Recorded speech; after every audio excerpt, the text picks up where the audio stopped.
आदरणीय सभापति जी, मेरी पार्टी समाजवादी पार्टी मेरे नेता पीडीए के जननायक, दबे कुचले, शोषित पीड़ित बेबस लोगों की आवाज, समाजवादी पार्टी के राष्ट्रीय अध्यक्ष जी आदरणीय अखिलेश यादव जी की तरफ से इस विधेयक के विरोध में अपनी बात रखने के लिए खड़ा हुआ हूं।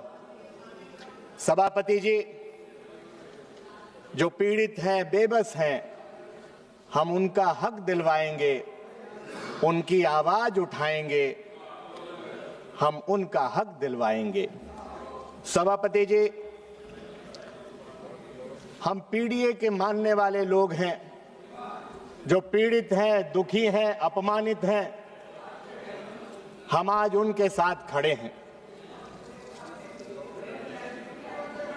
रामचरितमानस के अगर चौपाइयां आपने पढ़ी होती, मर्यादा पुरुषोत्तम प्रभु श्री राम का आदर्श अगर देखा होता, सभापति जी, जब प्रभु श्री राम वनवास जा रहे थे तो अयोध्या के नर नारी और बहुत सारे लोग, किन्नर समाज के लोग उनको छोड़ने के लिए आए थे। मर्यादा पुरुषोत्तम प्रभु राम जब 14 वर्ष वनवास के बाद लौट करके आए तो तमसा नदी के तट पर उन्होंने कुछ लोगों को देखा और कहा, आप लोग कौन हैं? तो उन्होंने कहा कि साहब, आपने कहा था कि अब हमें छोड़ने के बाद नर नारी यहां से वापस चले जाएं, लेकिन हमारे लिए तो आपने कोई आदेश नहीं किया था, इसलिए हम 14 बरस तक आपका प्रभु यहीं इंतजार करते रहे। और मर्यादा पुरुषोत्तम प्रभु राम ने वही आशीर्वाद उनको दिया कि कलयुग में आप जिसको आशीर्वाद दोगे वही फलीभूत होगा, वही आगे बढ़ने का काम करेगा। लेकिन मर्यादा पुरुषोत्तम भगवान प्रभु श्री राम की मर्यादा का ध्यान आज भारतीय जनता पार्टी की हुकूमत ने नहीं रखा। आप कह रहे हो कि जो उभयलिंगी हैं उनके लिए ये बिल लेकर के आ रहे हो। अगर उनके लिए ये बिल लाया जा रहा है तो फिर सड़क पर उनका विरोध क्यों है? देश के अंदर विभिन्न स्थानों पर उनका विरोध क्यों है? और विपक्ष के जो हम दल हैं, आखिर क्यों उनका विरोध कर रहे हैं? आपके इस विधेयक का विरोध कर रहे हैं। इसलिए सभापति जी, हम आपसे कहना चाहते हैं, जो आपत्तियां हैं, और साथ ही साथ जब मैं पीडीए की बात कर रहा था तो सत्ता पक्ष की तरफ से कुछ आवाजें आ रही थी। मैं सत्ता ट्रेजरी बेंच को बताना चाहता हूं, समाजवादी पार्टी ही इकलौती ऐसी पार्टी है जिसने सबसे पहले अपने संगठन के अंदर समाजवादी किन्नर सभा का गठन किया और किन्नरों की हक और आवाज को, उनके अधिकारों को दिलाने के लिए हम लोगों ने एक कदम आगे बढ़ाने का काम किया। लेकिन भारतीय जनता पार्टी को तो शौक है सबको लाइन में लगाने के लिए।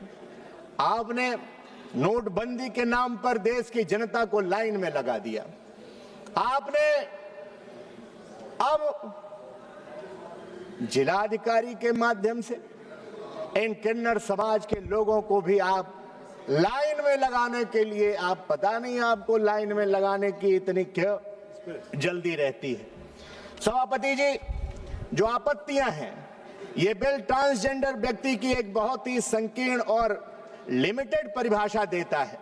इनमें सिर्फ कुछ सोशियो कल्चरल ग्रुप्स और इंटरसेक्स लोगों को शामिल किया गया है, लेकिन इनमें मनमाने तरीके से ट्रांस मैस्कुलिन, जो इन समूहों में नहीं है, trans women, gender queer, non binary लोगों को बाहर कर दिया गया है।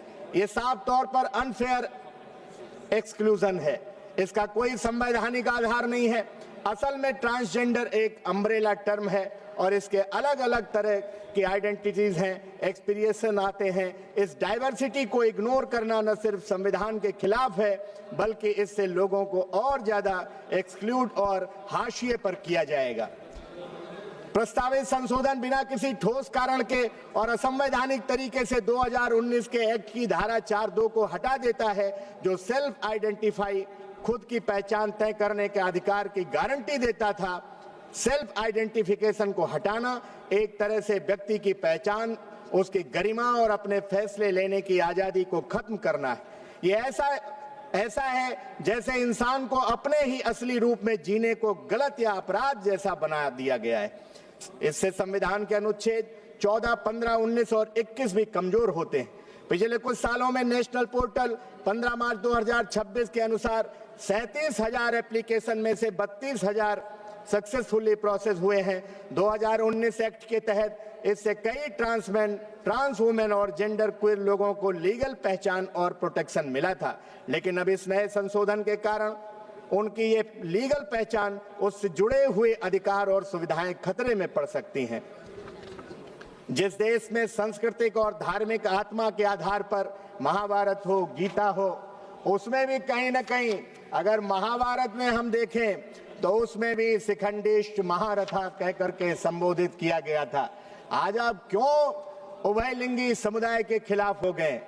सभापति जी, ट्रांसजेंडर समुदाय हमेशा से समाज की मुख्य धारा से शोषित, उत्पीड़ित, अपने समुदाय, अपने जैसे अन्य साथियों के बीच रह करके अपनी सुरक्षा अपने तरह से जीने का हक हासिल करता आया है, लेकिन ये बिल उनसे उनका वो हक भी छीन रहा है।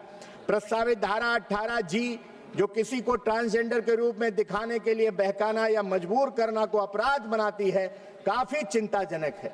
आप केवल अपराध की श्रेणी में ले आएंगे, पूरी की पूरी कम्युनिटी को आप कटघरे में खड़ा करना चाहते हैं। जो अपराधी हैं, अगर कोई गलत कर रहा है तो CRPC में भी तमाम धाराएं हैं, आप कार्रवाई कीजिए, लेकिन पूरी की पूरी कम्युनिटी को अपराध की श्रेणी में लाना कतई अनुचित है। इस तरीके से पनिशमेंट वाले प्रावधान एंटी डिस्क्रिमिनेशन और वेलफेयर कानून में जोड़ने से उल्टा ट्रांसजेंडर लोगों को और उनके सपोर्ट सिस्टम को ही क्रिमिनलाइज करने का खतरा है। ऐसे प्रावधान अस्पष्ट और मिसयूज के लिए खुले हुए हैं, जिससे ये अपने असली उद्देश्य यानी ट्रांसजेंडर लोगों के अधिकारों की रक्षा के खिलाफ चले जाते हैं। सभापति जी, ये बिल एक मेडिकल बोर्ड बनाने की बात करता है जो ट्रांसजेंडर लोगों को स्क्रीन करेगा। इस बोर्ड के रिकमेंडेशन के आधार पर डिस्ट्रिक्ट मजिस्ट्रेट डिसाइड करेगा कि आइडेंटिटी सर्टिफिकेट दिया जाए या नहीं, और जरूरत पड़ने पर एक्स्ट्रा मेडिकल ओपिनियन भी मांगा जा सकता है। इसके अलावा बिल ये भी कहता है कि मेडिकल इंस्टीट्यूशंस को उन लोगों की जानकारी देना जरूरी होगा जिन्होंने जेंडर अफर्मिंग केयर ली है। ये सभी प्रावधान काफी दखल देने वाले हैं। सवाल ये है, आप इतने अधिकार सिर्फ डिस्ट्रिक्ट मजिस्ट्रेट को क्यों लगातार देते जा रहे हो? आप कोई भी विधेयक लेकर के आते हो, लगातार अधिकारी को इतने अधिकार क्यों देते जा रहे हो? कहीं ना कहीं लोकतंत्र के लिए ये शुभ संकेत नहीं है। आप लगातार जिलाधिकारी के माध्यम से निरंकुश करते जा रहे हो। ये बिल बिना किसी मैग्नीफुल कंसल्टेशन के लाया गया है। इसमें ट्रांसजेंडर कम्युनिटी और दूसरे इंपॉर्टेंट स्टेक होल्डर से सही तरीके से बात नहीं की गई। इससे ट्रांसजेंडर लोगों के बड़े हिस्से को बाहर रखा गया है, जिससे उनका और ज्यादा हाशियाकरण, कलंकित होना बढ़ सकता है। प्रस्तावित संशोधन उन हजारों ट्रांसजेंडर लोगों के लिए खतरा पैदा करता है जिन्होंने 2019 एक्ट के तहत अपनी लीगल पहचान हासिल की थी। सभापति जी, उनका क्या होगा? अभी 2019 में ये संशोधन लेकर के आए थे, अब इतनी जल्दी फिर इनको संशोधन लाना पड़ रहा है।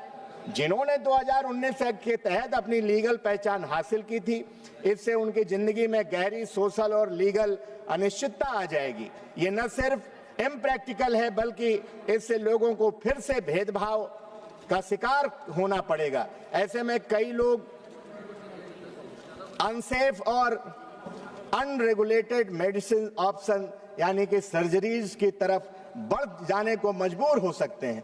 2019 एक्ट के मकसद को और कमजोर करता है। इसके अलावा जिन्होंने अपने ऑफिशियल डॉक्यूमेंट में जेंडर अपग्रेड करवा लिया है और कई मामलों में मेडिकल ट्रांजिशन भी किया है, उन्हें अब वापस जन्म के समय तय जेंडर पर लीगली लौटने का खतरा हो सकता है।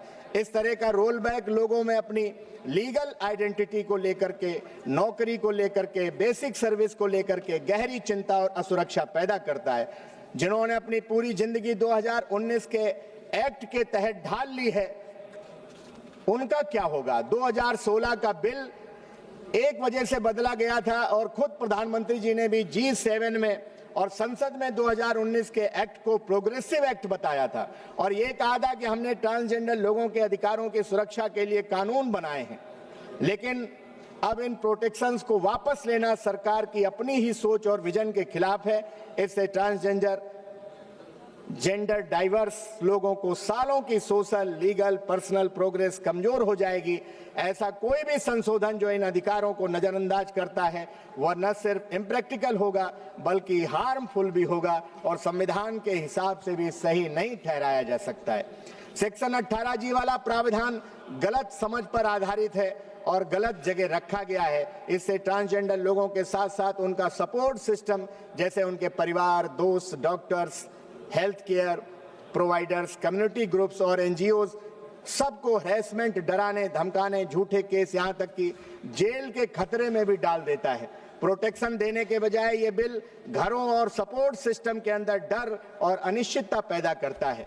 ये बिल मेडिकल बोर्ड के जरिए बेवजह नियंत्रण जोड़ता है और जेंडर अफर्मिंग केयर की रिपोर्टिंग को अनिवार्य बनाता है। इस तरह मेडिकल जांच बहुत इनवेसिव और जिससे हेल्थ केयर तक पहुंच भी निगरानी बन जाती है। ये बिल 2019 एक्ट के सिंपल 2 स्टेज प्रोसेस की जगह एक कॉम्प्लिकेटेड 5 स्टेज सिस्टम लेकर के आ रहा है जो हेल्थ, डिग्निटी और डिसीजनल ऑटोनॉमी के अधिकार का उल्लंघन करता है।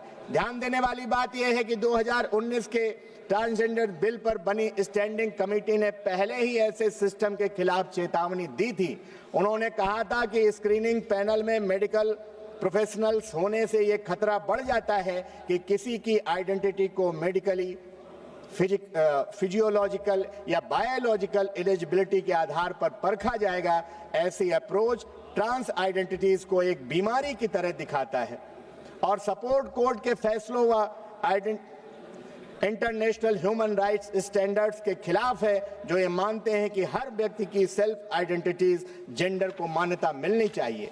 2019 एक्ट की सेक्शन 7(3) अभी ट्रांसजेंडर लोगों को प्रोटेक्शन देती है, खासकर जब वे जेंडर अफॉर्मिंग प्रोसीजर करा लेते हैं और अपने ऑफिशियल डॉक्यूमेंट्स में जेंडर अपडेट कर लेते हैं। लेकिन प्रपोज्ड अमेंडमेंट इस प्रोटेक्शन को हटा देता है। इसका मतलब है कि जिन लोगों ने ऑलरेडी ट्रांजैक्शन किया है और अपने डॉक्यूमेंट्स अपडेट किए हैं वे 2019 एक्ट के तहत मिलने वाली लीगल सुरक्षा को खो सकते हैं। इससे उनकी जिंदगी में अनिश्चितता पैदा होगी। साथ ही साथ हम आपसे अनुरोध करना चाहते हैं कि transgender personal protection of right संशोधन विधेयक को वापस आपको लेना चाहिए और अगर नहीं वापस ले सकते हैं तो इसको सेलेक्ट कमेटी में भेजा जाना चाहिए। साथ ही साथ अभी माननीय मंत्री जी कह रहे थे कि भिक्षावृत्ति में और जबरदस्ती इससे उभयलिंगी लोगों की संख्या बढ़ाई जा रही। माननीय मंत्री जी, आखिर क्या कारण है जो देश में भिक्षावृत्ति बढ़ रही है? आप भिक्षावृत्ति पर रोक क्यों नहीं लगाते हो? आखिर क्यों देश में ऐसे हालात सरकार ने पैदा कर रखे हैं कि भिक्षावृत्ति उन्मूलन नहीं हो रहा है, लोगों को भीख मांगने के लिए आज मजबूर होना पड़ रहा है।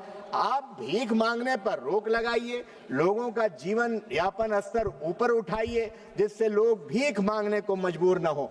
मैंने भीख मांगते तमाम लोगों को देखा है, लेकिन किसी किन्नर समाज के लोगों को, उभयलिंगी समाज के लोगों को भीख मांगते सड़क पर, चौराहों पर नहीं देखा है। वो तो नेक मांगते हैं और आशीर्वाद देने का काम करते हैं। इसलिए हम जरूर आज पूरा किन्नर समाज बड़ी आशा भरी निगाहों से देख रहा है। हम विपक्ष के लोग उनकी आवाज को उठाने का काम कर रहे हैं, उनकी आवाज को स्वर देने का काम कर रहे हैं, लेकिन सरकार हठधर्मिता के कारण आज उनको कहीं ना कहीं चौराहे पर लाकर के खड़ा कर दिया है, जिनके सामने आज पहचान का संकट पैदा हो रहा है। आप तो मर्यादा पुरुषोत्तम प्रभु राम को मानने वाले लोग हैं, लेकिन मुझे लगता है कि प्रभु श्री राम के नाम पर वोट की राजनीति करने वाले लोग हैं। हम समाजवादी लोग हैं। हमारे नेता माननीय अखिलेश यादव जी ने अयोध्या में किन्नर समाज के व्यक्ति को वहां महापौर का चुनाव लड़ाने का काम किया था। अगर आप भी आगे बढ़िए तो कहीं ना कहीं राजनीति में भी सदन में भी लाइए, किन्नर समाज को, उनको भी आरक्षण देने का काम करिए। उनके हक की लड़ाई हम समाजवादी लड़ते रहेंगे, उन्हें आगे बढ़ाने का काम करते रहेंगे। और ये जो विधेयक आपने उनके अधिकारों पर हमला करने के लिए आप लाए हैं, उसको सेलेक्ट कमेटी में ले जाइए। सभापति जी, आपने समय दिया, आपका बहुत बहुत धन्यवाद।